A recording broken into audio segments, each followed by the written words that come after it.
I should have known something was off when Calvin called me into his office on a Tuesday. Calvin Sharp doesn't do Tuesdays. Guy's got this whole routine where Mondays for emails, Wednesday through Friday for the important stuff. Tuesdays he spends in budget meetings, arguing with bureaucrats about why we need new equipment. But there I was, standing in front of his desk at 8:30 in the morning, watching him flip through a stack of printouts like they were contaminated. The National Ocean Survey offices smell like old coffee and copy machine toner. Always have. Calvin's office smells like that, plus whatever cologne he thinks makes him look professional. We've got a situation, Mike. He didn't look up, just kept shuffling those papers. I figured it was some kind of data processing issue. That's usually why Calvin drags me away from my real work. I do bathymetric mapping, ocean floor analysis. Calvin does meetings and paperwork. Sometimes those two worlds collide in uncomfortable ways. What kind of situation? He slid a sonar readout across his desk. I recognized the format immediately. Deep sea acoustic imaging from the Mariana Trench. The timestamps showed the data was barely 12 hours old. Look at grid reference 77 alpha. I picked up the printout. The sonar return showed something I'd never seen before. Massive objects moving at 17 miles down. The Challenger Deep, deepest part of the ocean on the planet. Nothing lives down there except maybe some bacteria and weird tube worms. Definitely nothing big enough to show up on sonar like this. Equipment failure, I said. Had to be. When did this start? Yesterday morning, but here's the thing. Calvin pulled out 2 more readouts. Different systems, independent acoustic arrays. Same anomalies, same coordinates, same timestamps. That got my attention. One system failing? Sure, happens all the time. 3 separate systems showing identical false readings? That's not equipment failure. That's something else. I spread the printouts across Calvin's desk. The patterns were too regular for natural formations. Geometric shapes moving in organized clusters. The depth readings were consistent across all 3 systems. 17 miles down, give or take a few hundred feet. The pressure down there would crush a human body in microseconds. You see it too, Calvin said. It wasn't a question. I see something. I kept staring at the readouts. The shapes moved in patterns. Not random drift, not geological activity, something with purpose. But I don't know what. Calvin leaned back in his chair. I'm putting together a research team. 6 people. You're lead scientist. Since when do I lead teams? Since now. I need someone who understands deep sea acoustics, someone who won't panic when things get weird. He gestured at the printouts. Things are already weird. Fair point. I'd spent the last 8 years analyzing ocean floor data, mapping underwater mountain ranges, tracking tectonic activity. I knew what normal looked like. This wasn't normal. Who else? Tara Wells from the University Marine Lab. She'll handle the geological analysis. Phoenix Marshall's piloting the submersible. Guy's got 15 years experience in deep sea operations. I knew Phoenix. Good pilot. Steady hands. Didn't ask stupid questions or take unnecessary risks. If we were going down to the Challenger Deep, I wanted him running the controls. And the rest? 3 graduate students from Tara's lab. Bella Silva's working on marine ecosystems. Derek Vega does ocean chemistry. Annie York's documenting biodiversity for her dissertation. Graduate students. Great. I'd be babysitting kids while trying to figure out what was moving around in the deepest part of the ocean. But Calvin was right about one thing. I was probably the best choice for lead scientist. I knew the equipment. I understood the data. And I had this weird talent for staying calm when everything went sideways. When do we leave? Tomorrow morning. Research vessels already being prepped. I gathered up the sonar readouts. I'll need to review all the data, not just these 3 systems. Everything we've got from that grid reference going back 6 months. Already pulled it, it's on your desk. Of course it was. Calvin might be a bureaucrat, but he wasn't stupid. He'd been planning this conversation before I walked into his office. The next 48 hours blurred together. I spent most of Wednesday night going through acoustic data from the Mariana Trench. The anomalies started showing up 3 weeks ago. Small at first. Just tiny blips that could have been equipment noise. Then they got bigger, more frequent, more organized. The research vessel was a converted fishing boat called the Deep Explorer. Not exactly state-of-the-art, but it had everything we needed. Sonar array, submersible launch platform, lab space, sleeping quarters. Phoenix spent Thursday morning running system checks while Tara organized the scientific equipment. The graduate students were exactly what I expected. Bella was enthusiastic about everything. Derek asked technical questions about every piece of equipment. Annie took notes constantly, documenting every detail for her research. They were smart kids, but they had that academic excitement about them, like they thought this was some kind of field trip.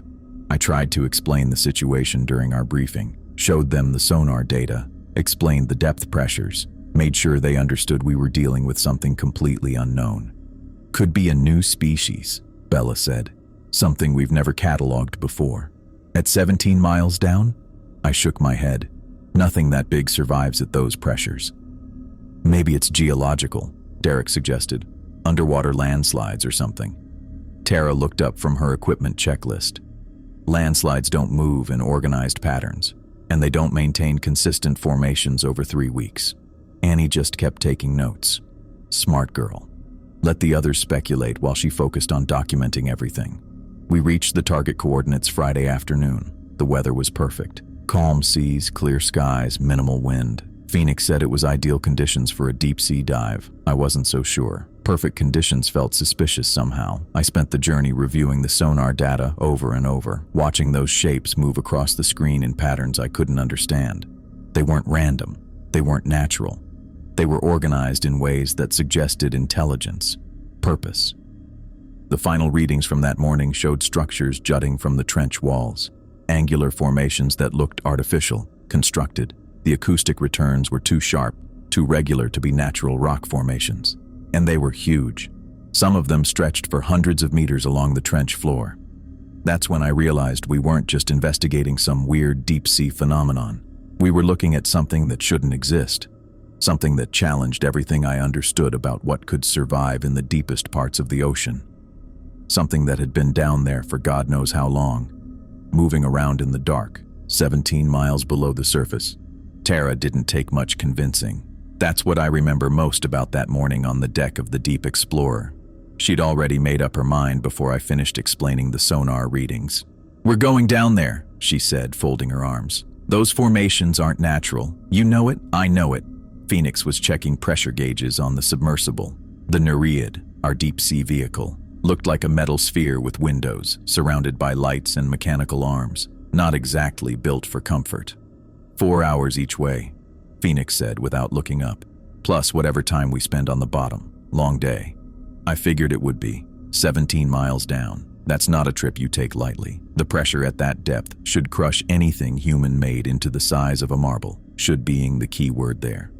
The Nereid was rated for 22 miles, theoretical maximum. Phoenix had taken her down to 19 once, he told us. Said the hull creaked like an old house in a storm. 3 passengers max, Phoenix continued. He pointed at Tara, then me. "You two, I pilot. The rest stay topside." Bella looked disappointed. She'd been talking about new species all week. Derek just nodded. He seemed relieved, actually. Smart kid. "How long at the bottom?" Tara asked. "Depends what we find. 2 hours, maybe 3 if the battery holds." I ran through the checklist in my head. Emergency oxygen, communications equipment, sample containers, camera systems, everything we'd need to document whatever was down there. That was assuming we made it down alive. Phoenix sealed the hatch at 10:30. The interior of the Nereid smelled like metal and recycled air. 3 seats arranged in a triangle around the central console. Tara took the left seat, I took the right. Phoenix sat front and center with his hands on the controls. "Comms check," he said into his headset. Derek's voice crackled through the speakers. "Reading you clear, Nereid." "Beginning descent." The submersible dropped away from the Deep Explorer. Through the front viewport, I watched the research vessel shrink into a dark speck against the surface light. Then, it disappeared entirely. 4 hours. That's what Phoenix said. I thought it would feel longer. The first hour wasn't bad. We descended through normal ocean. Blue water turned to green, then to black. Schools of fish passed by the windows like silver clouds. A few curious sharks came close enough to investigate our lights before swimming away. Tara documented everything. She had a digital camera and a notebook, scribbling observations between photos. "Depth markers normal," she said. "Marine life consistent with expected patterns." At 5 miles down, the water got strange, darker than it should have been. Our lights should have illuminated maybe 50 feet in clear water. Down there, they barely reached 20. "Particulate matter," Phoenix said. "Probably sediment stirred up from the bottom. I wasn't convinced. The water looked thick, almost oily. Second hour, we hit the thermocline. Temperature dropped 15 degrees in a matter of minutes. The hull made a sound like someone stepping on bubble wrap, constant little pops as the metal compressed. Normal, Phoenix said when he saw my face. She's built for this. Tara was still taking notes. Her handwriting got smaller as we went deeper, more cramped. I figured the pressure was getting to all of us, even inside the cabin. 10 miles down, our sonar started acting up. The screen showed static more than readings. Phoenix tapped it a few times with his finger. Equipment issue? I asked. Maybe, or maybe there's interference. Interference from what? I didn't ask. Wasn't sure I wanted to know. Third hour got weird fast. At 12 miles, our external cameras picked up something moving, just at the edge of our light range. Dark shapes that appeared and disappeared too quickly to focus on. Fish, Phoenix said, but he sounded less certain than before. Tara stopped taking notes. She was staring out the viewport, camera forgotten in her lap. 15 miles down, everything changed. Our lights hit something solid, not the bottom. A wall. Jesus Christ, Phoenix said. The wall stretched beyond our vision in both directions. Smooth black stone covered in carved symbols. The symbols weren't like anything I'd seen before. They seemed to move when I looked at them directly. Shift position, rearrange themselves. Are you recording this? Tara whispered. Phoenix had both cameras running. Yeah, but the footage looks wrong on the monitors. He was right. On screen, the symbols appeared blurred, indistinct, like the cameras couldn't quite focus on them. But through the viewports, they were crystal clear and constantly moving. I tried to read the patterns. Big mistake. Looking at those symbols for more than a few seconds made my head hurt. Not a normal headache. Something deeper, like the inside of my skull was being scraped with a file. Don't stare at them, I told Tara. She blinked and looked away. I wasn't. Was I? She had been, for maybe 2 minutes straight. Phoenix checked his instruments. Pressure readings are impossible, he said. What do you mean impossible? According to these gauges, there's no water pressure outside the hull. None at all. That didn't make sense. At 15 miles down, we should have been dealing with over 2,000 pounds per square inch. Enough pressure to turn a human body into soup. Instrument malfunction, I said. Maybe, but the hull isn't creaking anymore. He was right. The constant popping and groaning had stopped completely. The Nereid felt like it was floating in air, not deep ocean. Phoenix maneuvered us along the wall, following the carved symbols. They led downward at a steep angle, toward the actual bottom of the trench. That's when we found the city. I still don't know what to call it. City seems too small. Complex. Ruins. Neither word fits what we saw. Buildings stretched across the trench floor as far as our lights could reach. Perfect geometric shapes connected by roads that spiraled in mathematical patterns. No right angles anywhere. Everything curved and flowed like it had been grown instead of built. This changes everything, Tara said. She was fumbling with her camera again, taking pictures as fast as the flash would cycle. The buildings looked ancient, but they also looked brand new. No marine growth covered the surfaces. No barnacles or coral or algae. The structures appeared to have been constructed yesterday, then aged for millions of years without ever getting dirty. How is that possible? I asked. Nobody answered. Nobody had an answer. Phoenix piloted us lower, between the buildings. The roads were wide enough for the submersible to follow. As we moved deeper into the city, I noticed something else strange. The buildings looked bigger inside than outside, not an optical illusion. When our lights shone through the transparent sections of walls, the interior spaces extended much further than the external dimensions allowed. Rooms the size of airplane hangars inside structures that appeared to be maybe 30 feet wide. Impossible architecture, Tara muttered. She was scribbling notes again, writing faster than I could read. Documenting everything, she said when she caught me watching. This is going to revolutionize our understanding of human history. Of everything. I wasn't sure about the human part. The architecture didn't look human. The proportions were wrong. Doorways too tall and narrow. Staircases with steps spaced too far apart. Windows placed at heights that made no sense. Phoenix followed the main spiral road toward what looked like a central plaza. A massive open space surrounded by the tallest buildings. As we approached, our instruments started detecting something new. Organic compounds in the water, chemical signatures I'd never seen before. Unknown protein structures, I said, reading the display. Complex carbon chains that shouldn't be stable. The water around the city had a faint glow, not bioluminescence, something else. The glow seemed to pulse in slow rhythms, like a heartbeat. That's when I knew something was very wrong. Not just the impossible architecture or the symbols that moved when you looked at them. Something alive was down there with us, something that had been waiting in the dark for a very long time. Our instruments couldn't identify the organic compounds because they weren't from Earth. The chemical signatures were completely alien, and they were getting stronger as we moved deeper into the city. The water wasn't just glowing, it was thinking. The pyramid sat in the middle of everything. That's what got me first, how it dominated the plaza like some kind of ancient city hall, except it was covered in those shifting symbols I'd seen on the walls. The whole thing pulsed with that same heartbeat glow as the water around us. "Take us closer," Tara said. She had her camera ready again, that determined look on her face. Phoenix guided us forward. The Nereid's lights hit the pyramid surface and the symbols responded. They started moving faster, spiraling up the sides in patterns that hurt to follow. The whole structure began pulsing brighter, like we'd woken something up just by getting near it. That's when I felt it in my chest. A vibration that came right through the hull, deep and resonant. Not a sound exactly. More like the submersible itself was humming along with whatever frequency the pyramid was putting out. "You feel that?" I asked. "Hull harmonics," Phoenix said. But his voice sounded weird, slower than usual. Normal at depth. It wasn't normal. The vibration was rhythmic, purposeful, like the pyramid was trying to tune our whole vessel to match its frequency. I could feel it in my teeth, in my bones. The metal around us was singing. Tara leaned forward against the viewport. "We need samples. Phoenix, can you get the arm close enough to scrape some material off those symbols?" "No." The word came out harder than I meant it. "Tara, we don't know what we're dealing with here." She looked at me like I'd suggested we turn around and go home early. "Mike, this is the discovery of the century. These formations, this architecture, we need physical evidence. The readings we're getting should be enough for now." "Should be enough?" She shook her head.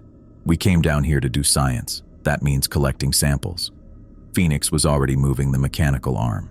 I watched through the porthole as the articulated metal limb extended toward the pyramid's surface. The symbols where we were heading pulsed faster, like they knew we were coming. "Just a small scraping," Tara said. "Surface material only." The arm's sampling claw reached out. 6 inches from contact, 3 inches. The symbols underneath were moving so fast now they looked like liquid mercury. Contact. The pyramid exploded with light. I'm talking about light that came from everywhere at once, flooding through our viewport so bright I couldn't see anything else. The hull harmonics turned into something that felt like screaming, except it was coming through metal instead of air. Then I heard voices, not through our comm system, not through my ears at all. The voices were inside my head, speaking without words, bypassing everything I understood about how communication worked. "We have been waiting." The voice wasn't one voice. It was dozens, maybe hundreds, all speaking in perfect unison directly into my brain. I tried to close my eyes, tried to block it out, but you can't close your mind the way you close your eyes. Your species has progressed adequately.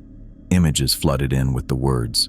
The city around us wasn't just a city, it was a research station, a laboratory.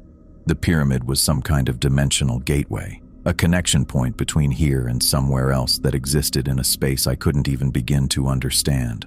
Earth's oceans serve as our primary experimental environment. That hit me like a punch to the stomach.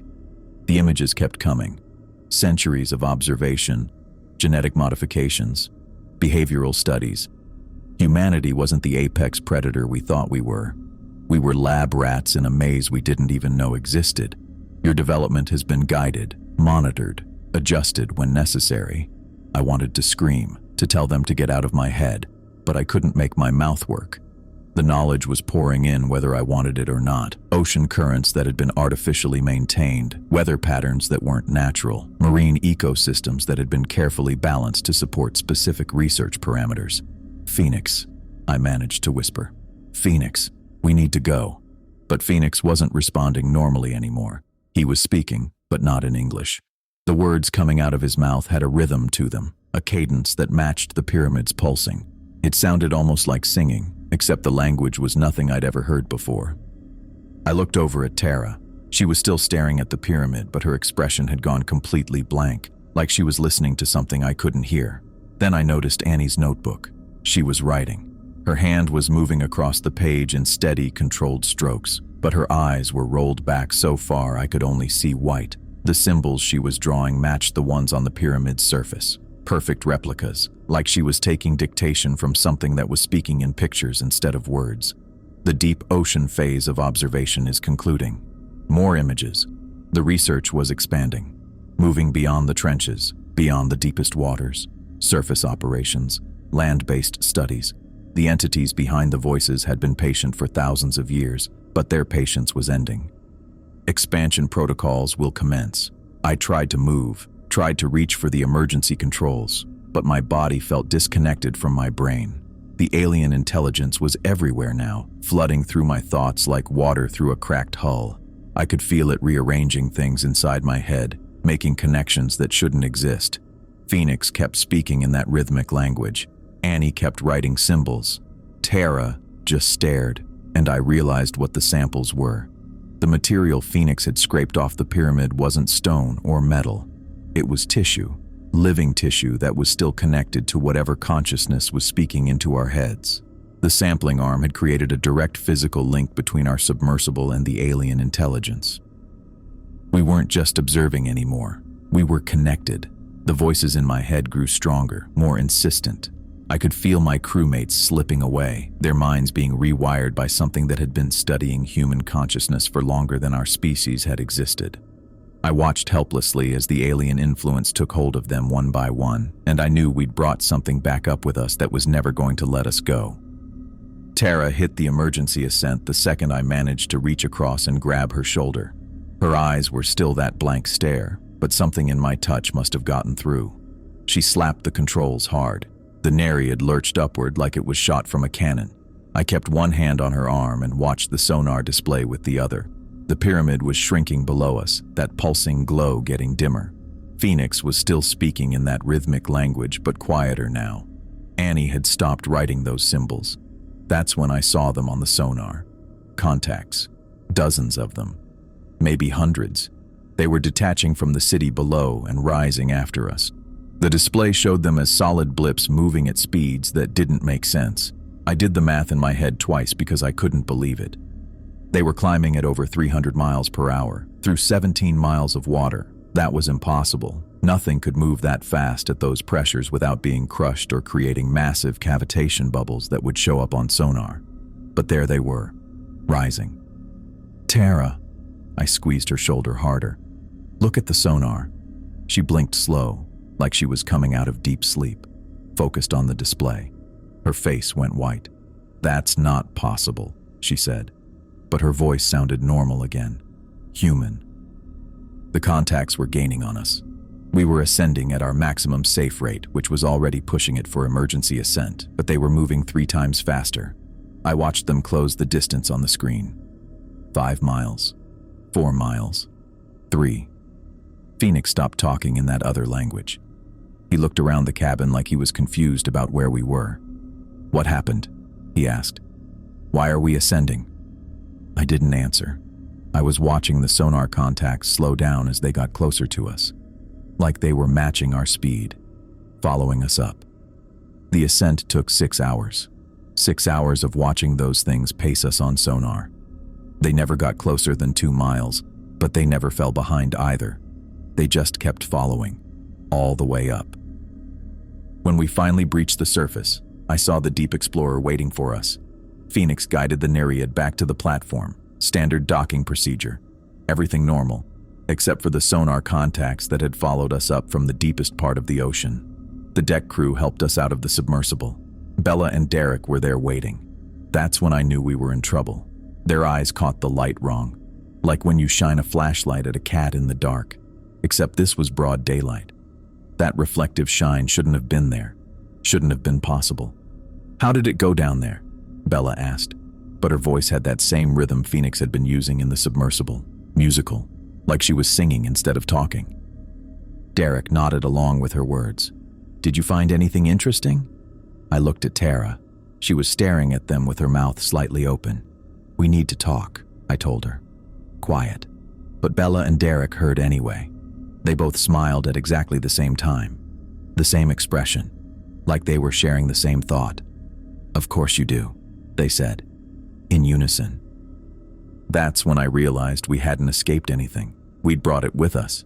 The contamination spread through the ship over the next few hours. I figured it was some kind of contact transmission. Touch, breath, maybe just proximity. I watched it happen to the deck crew first. They'd talk to Bella or Derek about routine maintenance, and afterward, their eyes would start reflecting light. Their speech would develop that musical quality. By evening, I was the only one left who was still completely myself. Tara was fighting it, I could tell. She'd have normal conversations for a few minutes, then drift off into that blank stare. Phoenix kept switching between his regular voice and that rhythmic language. I finally understood what was happening. This wasn't invasion. It was expansion. The things down in the trench needed human brains to process information, to translate whatever they knew into something that could exist in our world. The knowledge they were carrying was too much for their own minds to handle. Too alien. They needed us to make sense of it, to break it down into forms that could be transmitted and understood by other humans. We weren't victims. We were translators, and they were planning to use us to spread their information to everyone else. I made it to the radio room around 10 p.m. The ship was quiet, except for the engine noise and occasional conversations in that musical language. I locked the door and turned on the emergency transmitter. Coast Guard Station Honolulu, this is research vessel Deep Explorer. Position 77 Alpha, Mariana Trench. We have total engine failure and are requesting immediate evacuation. Wade Farley's voice came back clear. Deep Explorer, this is Station Honolulu. What's the nature of your emergency? Complete engine failure. Dead in the water. We're taking on water and need immediate evacuation for 6 personnel. I was lying about the engine and the water, but it was the only way to get them out here fast. And I needed them out here while I could still think clearly enough to call them. Copy that, Deep Explorer. We're dispatching rescue helicopter. ETA 4 hours. Understood. We'll have personnel ready for extraction. I signed off and sat there for a minute. I could hear footsteps in the corridor outside. Slow, purposeful. Coming toward the radio room. Time was running out. I could feel something at the edge of my thoughts, trying to get in, trying to reorganize how I was thinking, the same way it had reorganized Bella and Derek and the others. I had maybe an hour before I lost control completely. The footsteps stopped outside the door. Someone tried the handle. "Mike?" It was Tara's voice, but with that musical quality. "We need to talk." I didn't answer. I turned off the radio and sat in the dark. When the Coast Guard helicopter arrived 4 hours later, I was alone on deck. The sun was coming up. I'd spent the night moving around the ship, avoiding the others, staying awake, staying myself. Danielle Maldonado rappelled down from the helicopter first. She had a medical kit and started checking me over immediately. "Where's your crew?" she asked. I pointed at the submersible.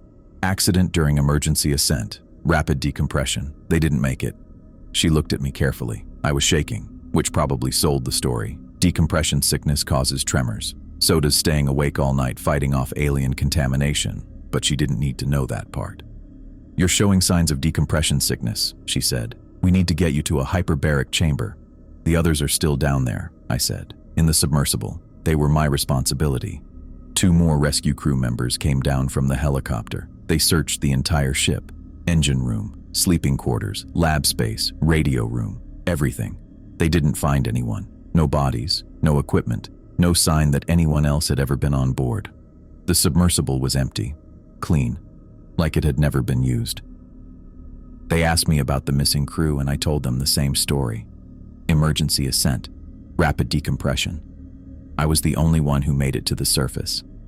They checked the ship's logs. Nothing about a dive. No record of any research mission. No equipment manifests. No personnel records. According to every official document on the Deep Explorer, I'd been alone the entire time. Danielle loaded me into the helicopter and we lifted off. I looked down at the research vessel getting smaller below us. Empty. No sign that 5 other people had been transformed into something else. No evidence of contact with alien intelligence. Just me, telling a story that officially never happened. The hospital processed me quick. Navy medical facility, used to diving accidents. They stuck me in the chamber without much fuss. 12 hours of pure oxygen at depth pressure to flush the nitrogen from my system. Except there wasn't any nitrogen to flush, just alien contamination that oxygen couldn't touch. I quit the National Ocean Survey 2 weeks later, typed up my resignation on a Tuesday morning and walked it to Calvin's office myself. He asked if this was about the incident. I told him it was about wanting a career change. He looked at me like I'd grown a second head. "You're our best deep water analyst," he said. "This is some kind of stress response. Take a month off, medical leave. I'm done with ocean work." That was it. I cleaned out my desk, handed in my security badge, and drove straight to the airport. Bought a ticket to Denver, figured altitude and distance from saltwater might help. It didn't. I rented an apartment in Aurora, 30 minutes from downtown, got a job doing geological surveys for a mining company, spent my days looking at core samples from 2 miles underground instead of sonar readings from 17 miles underwater. Thought maybe the change would break the connection. But every night, I dreamed about the city. Not regular dreams either. These felt more like remote viewing sessions. I'd close my eyes in my bed in Colorado and wake up floating through those spiraling roads again, the pyramid pulsing in the center of the plaza, symbols crawling across every surface like living things, and always that heartbeat rhythm in the water, matching my own pulse until I couldn't tell which was which. I'd wake up at 3:15 every morning, same time, like clockwork, my sheets soaked with sweat that smelled like deep ocean brine. The worst part was the pressure, this constant mental weight pushing down on my thoughts, trying to turn me around and point me back toward the coast. I'd be analyzing a rock sample from some copper mine in Utah, and suddenly I'd catch myself planning the fastest route to San Diego. Or I'd be grocery shopping and find myself in the seafood section, staring at the ice display like it was calling me home. After 6 months of this, I finally understood what I really was. Not a survivor, not someone who'd escaped alien contact and lived to tell about it. I was their advanced scout, patient zero in whatever they had planned for the surface world. They'd infected me on purpose, knowing I'd carry their influence back to land, knowing I'd spread it. I tried to convince myself I was being paranoid, but then I started noticing things, small things, the way people looked at me sometimes in grocery stores or coffee shops, how conversations would pause when I walked by, then resume in slightly different rhythms, musical rhythms, the way cashiers would tilt their heads at odd angles when counting my change. It was spreading, through casual contact, through shared air, through whatever alien transmission system they'd built into my nervous system. I bought a cabin in the mountains near Leadville, 11,000 feet elevation, about as far from the ocean as you can get in North America. Figured isolation might slow things down, figured wrong. The contaminated samples were still down there. Had to be. The pyramid, the city, all of it intact and broadcasting. 17 miles of water couldn't stop whatever signal they were pushing out. It was reaching people who'd never been near the ocean, truck drivers in Kansas, factory workers in Ohio, anyone whose brain chemistry matched the right frequency. I started tracking news reports, weird ones, stories about people speaking in unknown languages during sleep, mass synchronization events where entire crowds would start moving in identical patterns, marine biologists reporting impossible sonar readings from lakes and rivers that had never connected to the ocean. The entities were patient. They'd waited thousands of years to study us properly. They could wait a few more decades for the right percentage of human brains to be prepared for reception. Then, expansion would begin for real. I knew all this because I could feel them working through me. Every day, every hour, using my analytical training to process their data and translate it into concepts human minds could handle. I'd sit down to read a book about mountain geology and end up sketching architectural plans for underwater structures I'd never seen. I'd try to make coffee and find myself humming melodies that matched the pyramid's pulse pattern. The terrible thing was knowing I couldn't stop it, couldn't fight it, couldn't even kill myself to break the connection because I'd tried that too. Sat in my truck in the garage with the engine running for 2 hours one winter night. But my hand wouldn't turn the key. Something else was operating my motor functions by then. Something that needed me alive and functional. My escape hadn't been an escape at all. It was the first phase of something much worse. And every morning when I woke up at 3:15 with the taste of deep ocean in my mouth, I understood a little more about what they had planned for us. The alien consciousness was working through me whether I wanted it or not. Had been from the moment Phoenix scraped that tissue sample, would keep working through me until every human brain on the planet was prepared to receive their signal. I was their willing collaborator and unwilling prisoner at the same time, and that knowledge burned through my thoughts every single day, reshaping my neural pathways into something that could serve their incomprehensible purposes.